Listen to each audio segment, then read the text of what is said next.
Radio Grote, este programa que principalmente defiende la vida, que habla de la familia, que cuida el matrimonio y todas las otras aristas que hemos visto durante este tiempo.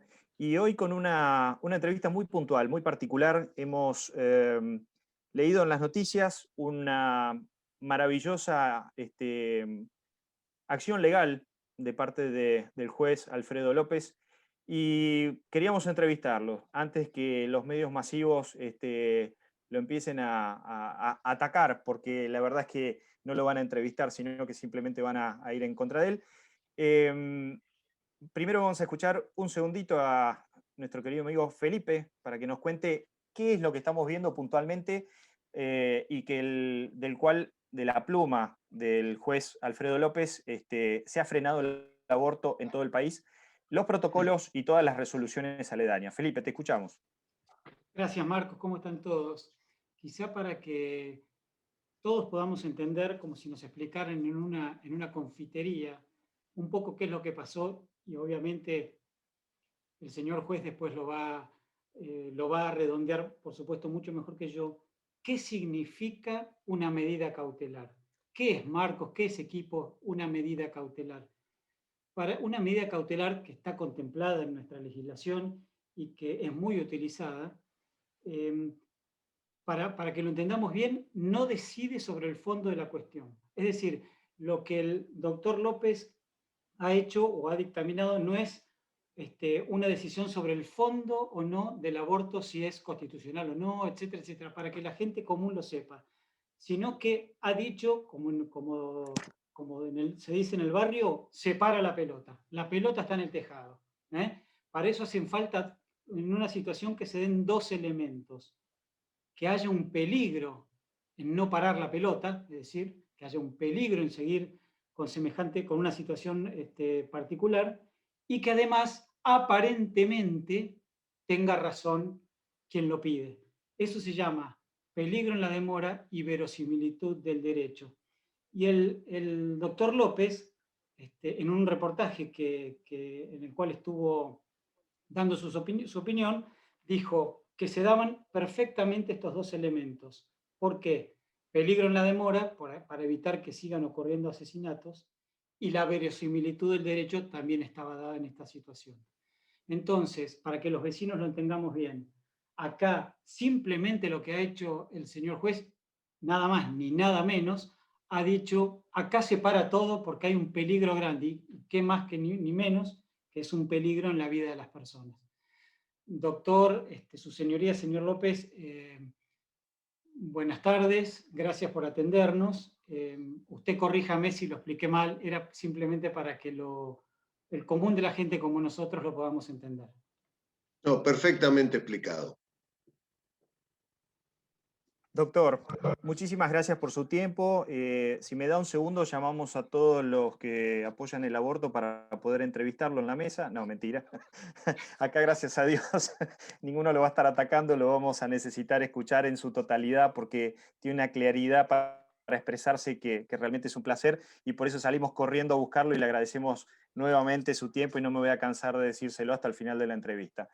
Doctor, le quería pedir muy cortito, si puede ser, la cronología, no respecto del tiempo, sino cómo fue que se inició esta cautelar y digamos, y en algún momento que nos pueda detallar un poquitito qué alcance tiene la cautelar, o sea, qué implica, pero yo entiendo que usted es un hombre de ley, un hombre muy sabio por lo que vemos, pero necesitaríamos que por ahí lo entienda la señora de la esquina, ¿no? Que es de hecho la gente que nos va a escuchar. Así que si puede, por favor, sería un placer. Sí, cómo no. Lo interesante sería primero ver la cronología histórica de cómo fue produciéndose este devenir del amparo. En primer lugar, lo presenta un ciudadano en la justicia provincial, justicia de la provincia de Buenos Aires.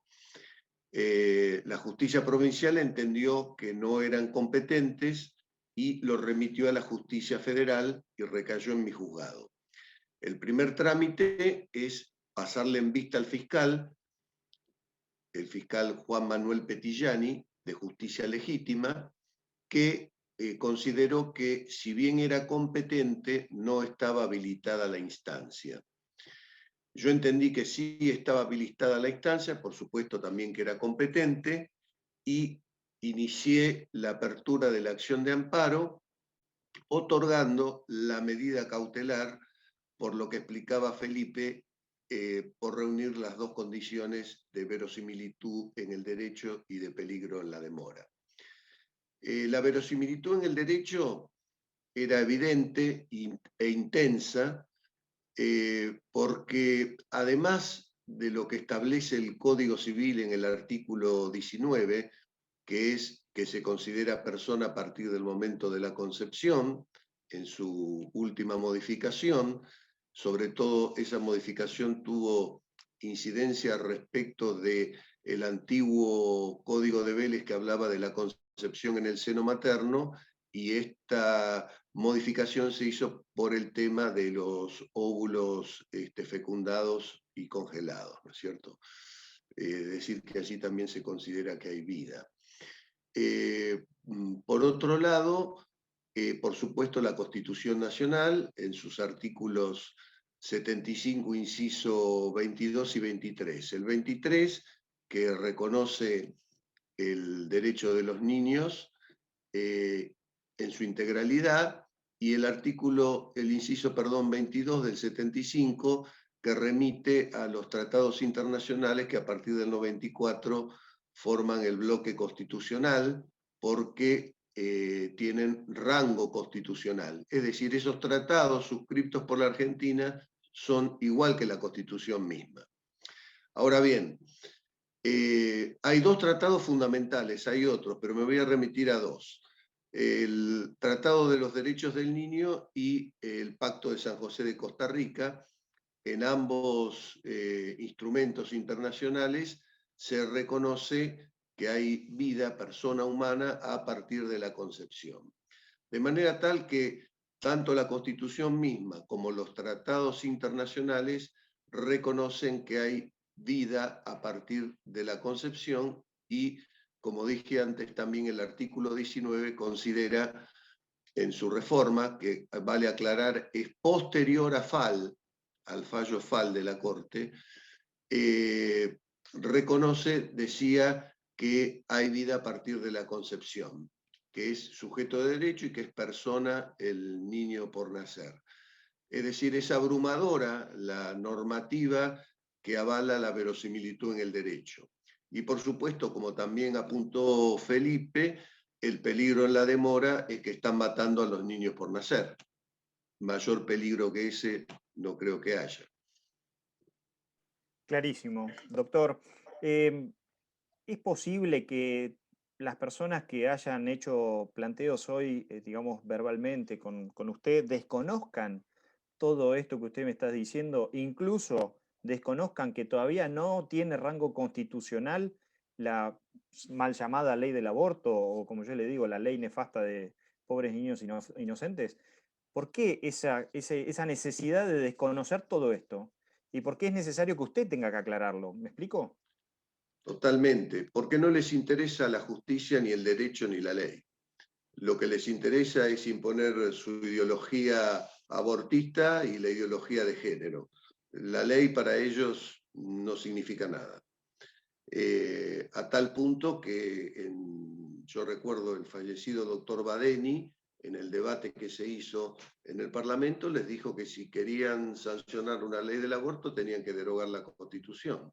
Se lo dijo en la cara de los legisladores, pero no les importó. No les interesa ni el derecho, ni la ley, ni la república, ni la división de poderes. Solo les interesa imponer su ideología, que ya sabemos, creo que todos ustedes, no voy a abundar en eso, la conocen. Buen punto, doctor, y perdón, meto una pregunta más, chicos, ahora vayan abriéndome la jugada, por favor. División de poderes. Eso creo que fue clave hoy en la explicación. O sea, para el común denominador, según los medios, usted es un tipo que se metió en algo que no se tenía que meter, y no solo eso, estaba forzando abortos clandestinos. Ese fue el título que recibió mucha gente esta mañana. ¿Qué es la división de poderes en una república? ¿Y qué implica que un juez federal arme, digamos, prepare una cautelar y la aplique en todo el país? Porque capaz la gente no entiende que, digamos, hay tres estructuras y, digamos, hay una que genera control sobre las otras, o sea, se retroalimentan entre sí. Ahora, exactamente, ¿qué sería el poder judicial, digamos, dentro de la nación cuando hay una ley que es inconstitucional? Bueno, acá hay dos planos. Usted sabe que la justicia se divide en la justicia federal y en las justicias provinciales, ¿no es cierto?, por la organización federal de nuestro sistema político. Ha habido fallos, que ustedes los deben conocer, en el Chaco, en San Luis. Decía entonces que la importancia de este fallo es que está interpuesto ante la justicia federal. Y por supuesto que esta división de poderes que Marcos aludía, tampoco les interesa, porque evidentemente hay una ofensiva contra el Poder Judicial donde se pretende destruirlo. Y por supuesto que conocen la ley, pero como dije antes, no les importa. Y los jueces tenemos una obligación, un deber, que es el control de constitucionalidad de las leyes. Es decir, las leyes que emite el Parlamento son sujetas a revisión por parte de los jueces cuando no pasan el denominado test de constitucionalidad.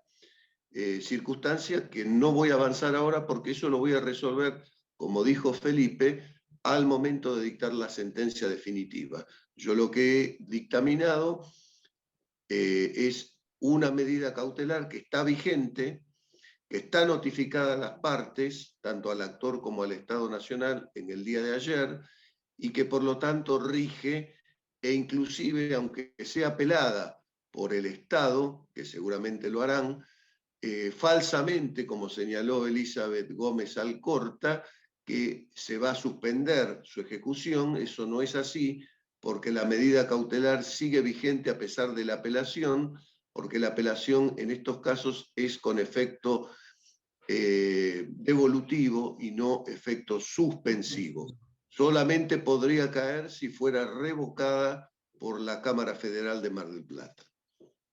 Doctor, y además, es decir, a usted se lo puede, como cualquier persona, se lo puede criticar por diversas cuestiones o lo que fuere, pero hoy hemos leído que se lo criticaba de antidemocrático. Es decir, hay falacias, pero esto es una falacia de un nivel de 1 a 10, 10, porque parte de las funciones del Poder Judicial es articular la vida social y las normas de tal manera que se cumplan para que no haya desvíos por parte del poder, del poder legislativo y del poder ejecutivo. Es decir, por ahí para que la gente común, como dice Marcos, entienda que no hay nada más democrático que lo que usted hizo hoy. ¿Me explico? Es decir, y lo tildan de antidemocrático. Es decir, estamos dentro del reino de la falacia más absoluta mientras haya tinta en la impresora, como digo yo, ¿no? Totalmente de acuerdo, es así, pero vuelvo a repetir, no les interesa la verdad, no les interesa la ley, no les interesa la república, y es evidente que hay todo un proceso de destrucción del sistema judicial como contralor del poder político, y esto se observa recientemente con todos estos intentos de desplazar al procurador, ¿no es cierto? Clarísimo. Chicos, Charlie, adelante. Buenas noches, o perdón, buenas tardes, doctor. La verdad un gusto escucharlo y lo felicito por la medida que usted ha tomado.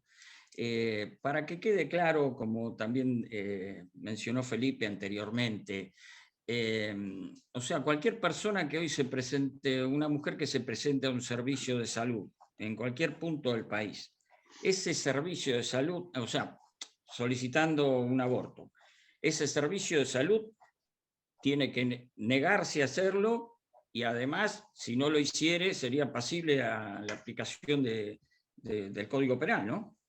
Por supuesto, incurriría en desobediencia judicial porque ya está notificado el Estado y el Estado tiene, a su vez, que notificar a todos los organismos que de él dependen de que esta ley está suspendida.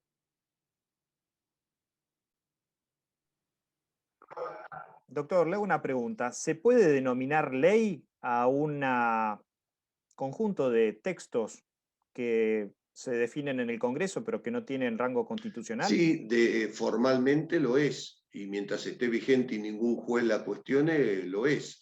Usted sabe, por Santo Tomás, que hay leyes injustas, ¿no es cierto? También.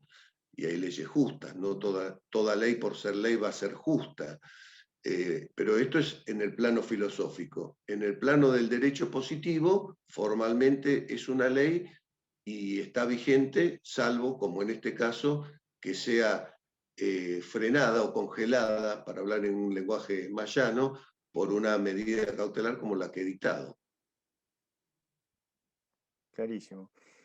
Chicos, ¿alguna pregunta en la Doctor, mesa? ¿cómo Mari. cree que sigue la cosa, doctor, ahora? Digamos, más allá de lo que todos esperamos, que ahora es la apelación, etcétera, ¿cómo cree usted que va a seguir la cuestión, el proceso ahora? Bueno, yo creo que no van a querer cumplir la medida cautelar. Lo que preguntó Carlos hace un momento, qué ocurriría en los casos. Bueno, habrá que hacer las denuncias y incurrirían en desobediencia judicial. Ahora estas personas pueden alegar que el Estado no las notificó, o no se enteraron, o no sabían, etc. De todas formas, cualquier denuncia debe ser recibida por el juez penal competente en la jurisdicción que corresponda. Por otro lado, en cuanto al trámite, van a apelar seguramente, tienen 3 días para hacerlo, conforme la ley de amparo. Vuelvo a repetir, y esto es importante, que esa apelación no obsta al cumplimiento de la medida cautelar. La medida cautelar sigue vigente, salvo que la Cámara Federal la revierta. Y la sentencia definitiva, probablemente en tiempos normales, digamos, salvo que haya alguna excepción por todas estas restricciones, será de aproximadamente 20. Sí, y la sentencia definitiva, que es la que resuelve en definitiva la constitucionalidad o no de la ley, corresponde que sea dictada en un plazo de aproximadamente 20 días, salvo, como dije, si hay alguna restricción o límite que ponga la Corte con respecto a toda esta situación del COVID, ¿no es cierto? Claro, claro. Y para que la gente lo sepa, pues esa sentencia puede ser apelada, obviamente. También, por supuesto, ante la Cámara Federal y después la decisión de la Cámara Federal ante la Corte Suprema. La Corte Suprema. Doctor, Marisa. en lo profesional entendemos que cumplió con su deber, que hizo aquello para lo que está capacitado. En lo personal, ¿qué lo motivó y qué lo respalda a tomar el toro por las astas? Porque a esta altura del año creemos que ya hubo varios jueces que pudieron haber tomado esta medida y no lo hicieron. Bueno, la última parte, aviso, habría que preguntárselo a los jueces que tuvieron los casos. En el caso personal y más allá de mi condición de católico, de mi posición de defensa ante la vida, que lo he expresado incluso en la sentencia, esa subjetividad a un juez no tiene por qué influirle al momento de resolver. Yo he resuelto conforme la ley vigente y lo he fundado conforme las normas de la ley vigente, es decir, de la Constitución, de los tratados internacionales y de toda la normativa que en la Argentina no es precisamente abortista. Esta ley va contra todo el bloque normativo de la nación, que es en defensa del niño por nacer. Buenas tardes, Miriam. doctor. Mi nombre es Miriam. Yo lo que quería preguntarle es un poco, apuntaba al día después de tomar esta decisión. ¿Usted sintió presiones o qué repercusión considera que tuvo esto en la gente? El poder saber que se había tomado esta medida. Bueno, yo le quiero decir en primer lugar que los jueces no tienen que tener miedo a las presiones, porque si no, no deberían ser jueces y tendrían que estar en otro lado. El que asume el cargo de juez sabe que va a estar sometido a presiones, a críticas y hasta a veces violencia. Yo la he sufrido en algún momento, en otras circunstancias que me ha tocado, pero bueno, es la misión que tenemos y frente al pueblo argentino debemos responder por el juramento que hicimos de defender la Constitución y, como dice el preámbulo, a Dios, fuente de toda razón y justicia. eso está en la Constitución, pese a que a algunos no les guste. Pero realmente nosotros tenemos que actuar en forma absolutamente independiente y respetando la ley vigente. Si la ley vigente diría otra cosa, probablemente tampoco yo estaría en este cargo, ¿no es cierto? Víctor. Querido Doc, la verdad que lo venía escuchando y no sé si preguntarle o la verdad irme a Mar del Plata a darle un abrazo, porque en lo que va de esto que se pronunció, he visto que lo han maltratado, como que no sé, usted hubiese hecho no sé qué cosa, le han dicho antidemocrático, le han dicho que usted es amigo de Aldo Rico, por decirlo de alguna manera, ¿no? Tantas y tantas cosas. Y lo que usted está diciendo es, no maten argentinos por nacer, al menos hasta que alguien diga lo contrario. Entonces, a mí, la verdad, que un argentino haga eso, digo, yo quiero un presidente así. Estoy exagerando, seguro, seguro. Pero la verdad, yo quiero, a ver, necesitamos a alguien que nos represente con estos valores. Bueno, no sé si lo que dice Víctor será mucho, pero en fin, yo estoy cumpliendo mi función de juez federal y asumo, por supuesto, las consecuencias que ello trae. Yo, por supuesto, conozco y no le doy mucha importancia a las críticas, me llegan por conocidos o funcionarios que trabajan conmigo, de organizaciones de derechos humanos, de las organizaciones de ideología de género, etcétera, del feminismo, en fin, de los sectores que promovieron estas leyes a sabiendas de que en última instancia no tienen respaldo legal. Doctor, le hago dos preguntitas. Usted entiende que si esto sigue escalando va a terminar en la Corte, ¿no? Y que en este momento no tenemos una Corte que entienda claramente la definición de cuidar una persona desde el momento de la concepción, ¿no? Como, tal cual y como lo dice el código. ¿Usted entiende que solamente puede llegar a ser un hito, digamos, de una larga batalla, ¿no? De una defensa de la vida que se puede sostener en el tiempo? Digamos que no, por supuesto no va a estar en sus manos, va a estar en la mano de todos los que asuman la responsabilidad de seguir con esto, o sea, sacarnos esta imposición que nos hicieron en todo sentido de muerte y de dolor a través de mucho dinero invertido durante muchos años de muchas entidades internacionales, hasta han forzado a nivel de créditos internacionales todas estas condiciones. Ahora, ¿usted es consciente que puede ser que la Corte diga lo contrario a lo que tiene la cautelar expresada, ¿no? Sí, puede ser, por supuesto puede ser. De todas formas, no le va a ser fácil porque las normas constitucionales son muy claras. La misma Corte que dictó el fallo FAL dictó el fallo de Berta Sánchez, donde reconoció la indemnización de un niño por nacer. Por otro lado, puede haber cambios de opinión, puede haber con jueces, puede haber otra integración de la Corte, en fin, no sabemos qué puede ocurrir en el futuro. Lo que sí sabemos es que, por ejemplo, en el caso reciente del Tribunal Oral que juzgó a los que asesinaron al niño por nacer de Carolina Píparo, consideraron que correspondía aplicarle una pena en virtud de haber cometido el asesinato. Si no se considera persona al niño por nacer, no podría nunca haberlo condenado a los delincuentes por ese crimen.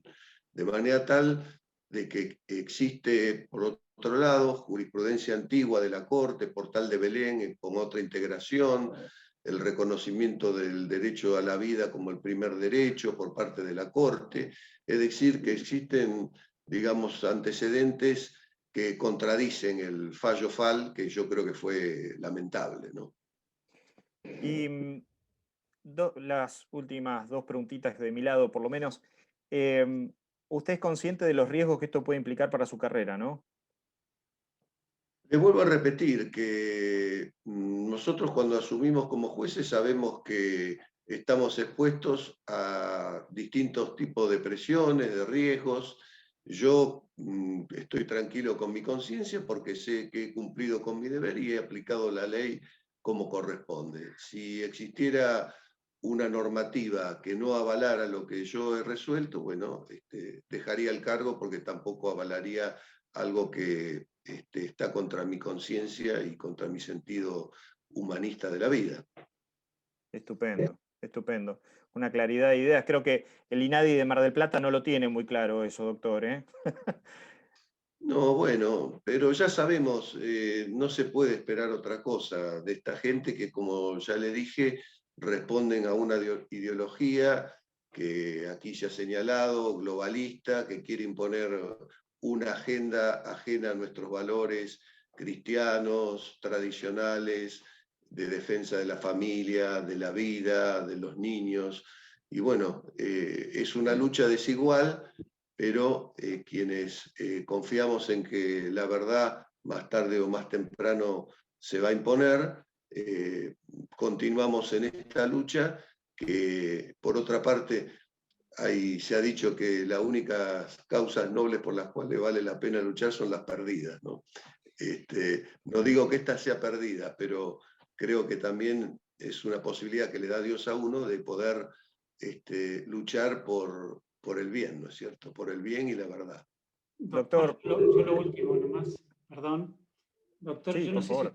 si usted se dio cuenta, pero cerca de 3 veces dijo, es mi obligación, es mi deber.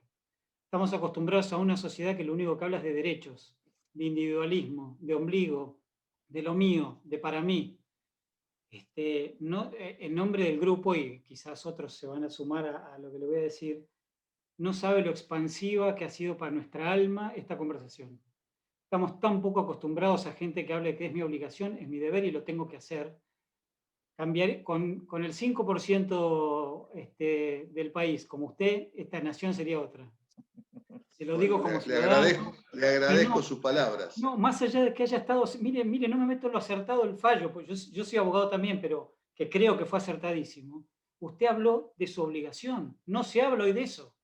Hoy es todo derechos, derechos, derechos y realmente como ciudadano, le agradezco como habitante de este querido país tan maltratado, lo felicito y le agradezco. Le agradecemos. Bueno, muy amable. Muy amable, Perdón, muchas gracias. y doctor, y antes de cerrar la entrevista, le queríamos preguntar cómo diferentes organizaciones o personas o grupos de abogados pueden apoyar la cautelar, porque entendemos que se pueden acoplar. Dígame si estoy equivocado en lo que estoy expresando, cómo se puede acompañar, porque, o sea, esto de alguna manera expresa lo que una gran mayoría de la sociedad argentina quiere demostrar a nivel legal, y verlo caer tan rápidamente no es algo que nos gratifique. Entonces, ¿hay alguna forma de que se pueda acompañar esto? O sea, y también de alguna manera díganos, o sea, póngame el freno por ahí, diga, esto se puede contar, esto no, lo que sea, pero ¿hay algo que se pueda hacer para digamos, para apoyar? Porque, a ver, nos han bajado a fuerza de plata digamos, una reducción poblacional, porque esa es la palabra concreta, y ahora, o sea, primero fueron por los niños y ahora van por los ancianos con la eutanasia, porque está ahí en puertas.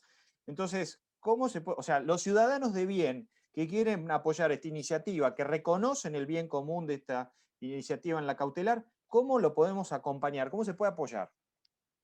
Bueno, yo creo que el apoyo, hay dos planos, digamos. Uno, el jurídico propiamente dicho, que ahí habría que hacer una distinción entre las acciones declarativas de inconstitucionalidad, que se han interpuesto muchas con el mismo objeto que este amparo, y que tienen un marco de conocimiento mucho más amplio que el amparo propiamente dicho. En ese tipo de acciones existe la posibilidad de que se presenten como amicus curiae dentro del expediente estas organizaciones. En el caso del amparo es más limitado porque es un juicio expedito donde no hay incidencias, donde, digamos, no hay terceros que puedan intervenir, sino solo las partes. Pero tengo entendido que hay muchas acciones en distintos lugares del país que se han interpuesto como acciones declarativas de inconstitucionalidad. En ese caso, jurídicamente sí podrían, si el juez así lo considera, intervenir en esa condición. Y después yo creo que lo fundamental es la movilización de la gente que defiende la vida, es decir, estar en las calles defendiendo la vida. Creo que eso es fundamental. No hay que quedarse en casa. Clarísimo.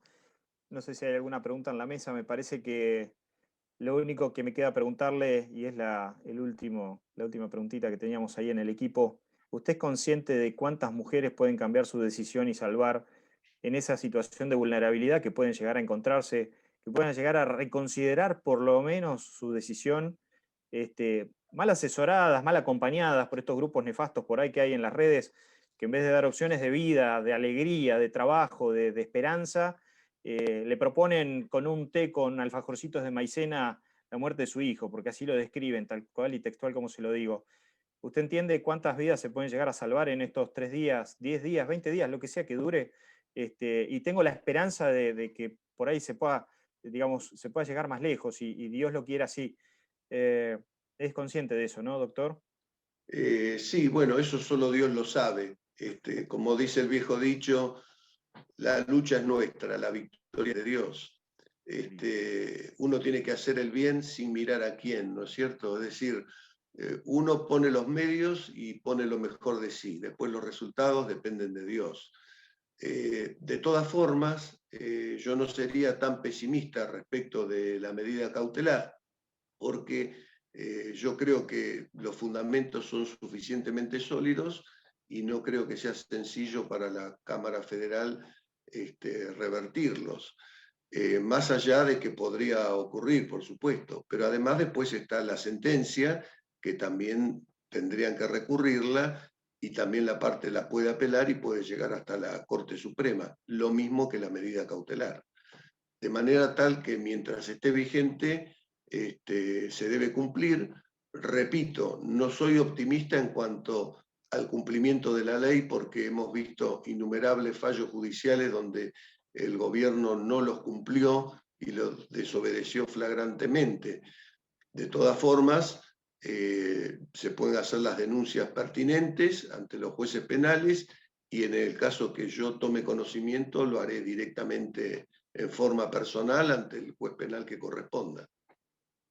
Discúlpeme usted el pesimismo, pero digamos, lamentablemente muchas estructuras institucionales de nuestro país nos han acostumbrado a que da lo mismo, tal cual y como dice el tango siglo XX Cambalache, da lo mismo el ilustrado que el burro, ¿no? El gran profesor que el que no sabe nada. Entonces, es difícil encontrarse con una autoridad en sí mismo, con una integridad completa en su expresión y en su acción.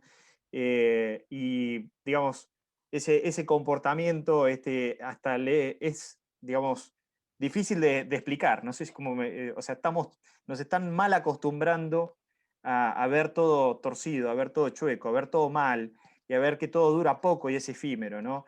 Entonces, lo que es verdad y lo que es de Dios y se sostiene en el tiempo y da esperanza, y lo que completa el alma, es lo que tenemos que ver más seguido. Pero bueno, muchas gracias por eso. No, por favor, completamente de acuerdo con lo que acaba de señalar. Doctor, un placer absoluto. Trataremos de acompañarlo en las redes sociales, de asistirlo en todo lo que pueda, en todo lo que necesite. Estamos acá, no somos 4 o 5 personas en este equipo, somos muchísimos los que lo estamos escuchando y muchas gracias por poner todo en juego, su familia, su carrera, muchísimas gracias. Rezamos por No, usted y adelante, muchas gracias. no, por favor, ningún agradecimiento, vuelvo a repetir, y no es retórico. Yo no me siento ningún héroe, ni mucho menos. Héroes son los que murieron y combatieron en Malvinas. Yo soy un funcionario judicial que ejerzo mi jurisdicción de acuerdo a la ley, al derecho, con honestidad y con la mejor idoneidad que pueda tener. Nada más. Y nada Doctor, menos. muchísimas gracias. Y nada menos. Un abrazo grande, Doc. Gracias, muy amables, Muchísimas Adiós. por las gracias. palabras de todos. Bueno, y Me nos vamos a una alientan a seguir tanda. adelante. Muchas gracias, doctor. Y, doctor, creo que además del gran placer de escucharlo, creo que usted hoy nos está dando a muchos argentinos esperanza. y fuerza para seguir en esta lucha en defensa de la vida y la familia. Muchas Pero gracias, bueno, así voy, espero voy, voy que a agregar sea. algo antes de despedirlo, querido Doc. Vos, Marcos, sabés de esto. Hace un par de años se conoció la historia de un médico que lo obligaron a hacer un aborto, se negó, ese bebé nació y se dio en adopción. Es el doctor Leandro Rodríguez Lastra, esto pasó en Neuquén.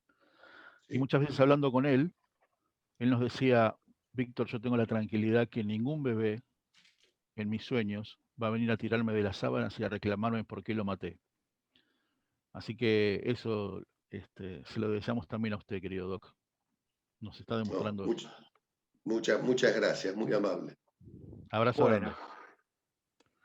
Bueno, seguimos con nuestro programa, vamos a una tanda y con el alma hinchada de haber escuchado este gran funcionario judicial y que nos renueva las esperanzas sobre la justicia en nuestro país y que hay partes enteras y sanas todavía, como yo digo siempre, ese sistema inmune de la sociedad argentina que se resiste a que nos volteen la sociedad tal cual y con la conocemos, con esta civilidad hispanizada que nos han heredado nuestros padres, nuestros abuelos, nuestros bisabuelos. Bueno, continuamos con el programa. Le Muchas dejo una gracias. frase final por lo que usted acaba de decir de Por favor. resistir, que me parece muy importante. Es la época de resistir, pero resistir para reconquistar.